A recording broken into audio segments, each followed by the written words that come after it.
Director of Music at the Jackson Symphony Orchestra, Dr. Matt Aubin, the maestro.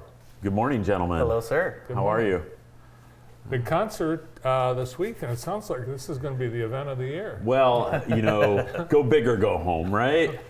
Yeah, I think it's funny how certain things lead to just kind of snowball, I guess.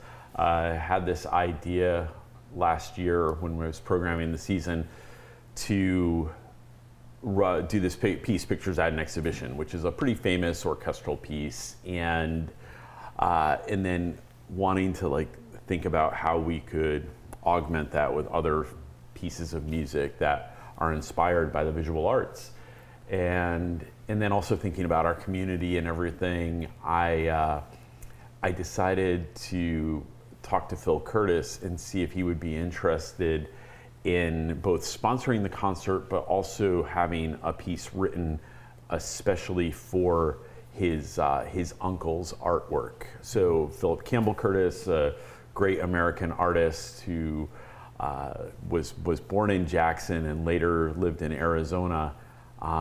It's artwork that really speaks to me. I've gone over to Phil's house. I've seen it in the gallery show at Spring Arbor University, and it's just really intriguing. It deals with actually a lot of musicians in a lot of the artwork.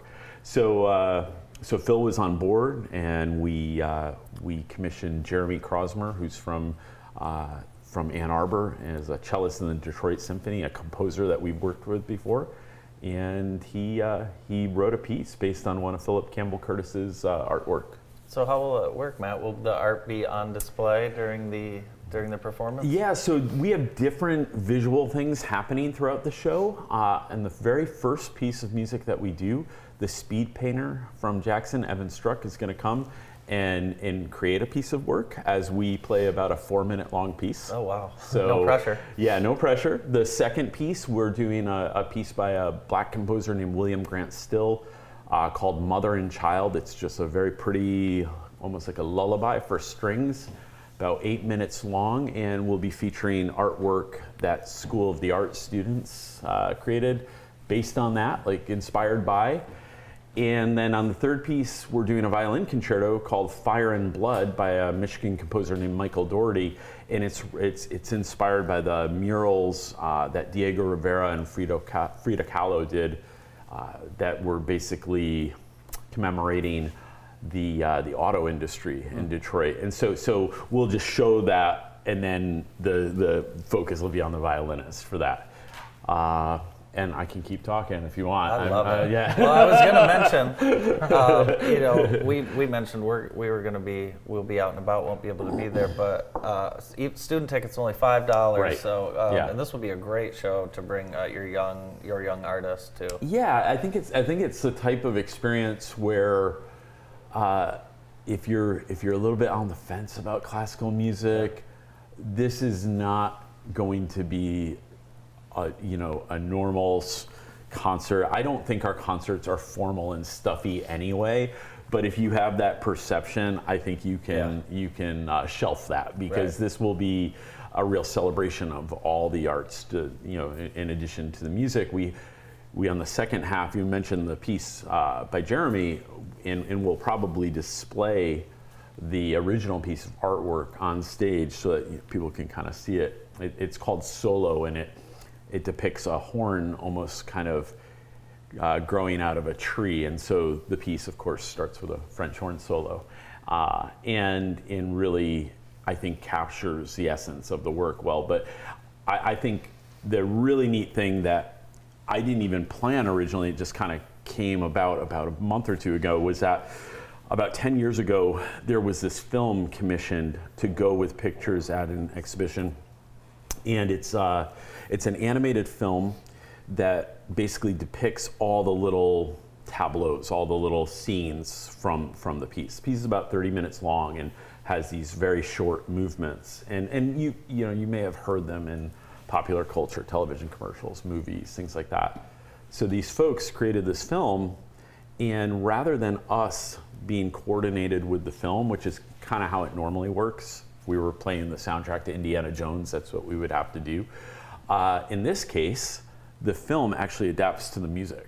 So they do it through like kind of clicking along with us in our tempo, and then the film is created in such a way where it's flexible. It's really neat. Amazing. Really, yeah. So I think it's going to be a real treat for everybody. Well, part of Evan Struck's deal is he's a speed painter, Yeah, and yeah. when he first started, he'd set up a boombox and paint with the tempo of the music. Right. So does he know the tempo? Do you have to? Well, he's coming in Thursday. I think I hope he's listened to this piece, because this piece is not it's not normal. It's a contemporary piece. It was written in 2022 by this same composer, Michael Doherty, who's on faculty at U of M, and it does something that uses mixed meters, is what we call it. So it goes like da da da da da da da da da da da. So it's almost like, I don't know, there's not a steady beat, let's put it that way. Yeah. So he's going to almost have to dance with the music, I think. He'll be fine. He'll be I fine. think he'll be Yeah. He does. He dances. Well, with the and music. I think the plan is that we will, after he creates the work, it'll be there on display, and then we're hoping to auction it off at the Guild Ball next December. Wonderful. Yeah. Do we know what he probably hasn't told you. I think It's that's a secret. surprise. Yeah, it's That's a always a Don't surprise. even guess. Yeah. Don't even guess. You have an Evan Struck in your house. I sure do. Yeah. do? Yeah, he Yeah. did. My brother got it for me. A Kobe Bryant, Oh, wow. a month and a half before he passed away. Isn't that amazing? Wow, that's But crazy. yeah, Evan delivered it on Christmas Eve. He's so talented. Man. So people should plan time before and after, because there's goings on Yes. associated with Yeah, that. so at 6:30 we have a pre-concert talk for a half an hour. Of course, if you get there early, you can walk through the gallery and see the Philip Campbell Curtis artwork. Phil was able to work with his personal collection, Albion College, and also I believe it's the Phoenix Art Museum, to have several of his uncle's works on display. It's a really nice mixture of his whole life, and I think most of the selections that Phil chose all feature the musical instruments. I also didn't realize that he created his own type of furniture, Yes. and so some of that is on display out there. I mean, and really, like see the harp, and yeah, it's just really amazing.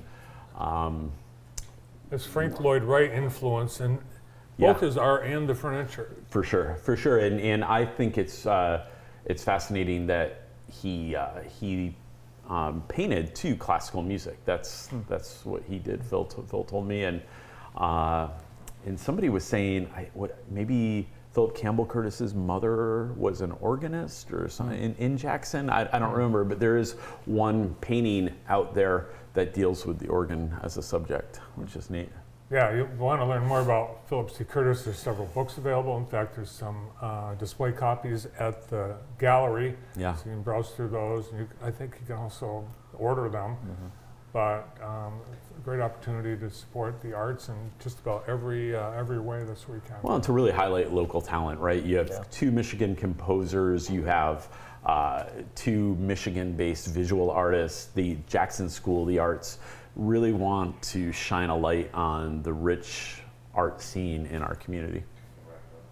Awesome. Saturday, pictures at an exhibition, and tickets available. JacksonSymphony.org. Have a great show. Thank you. Thanks, Matt.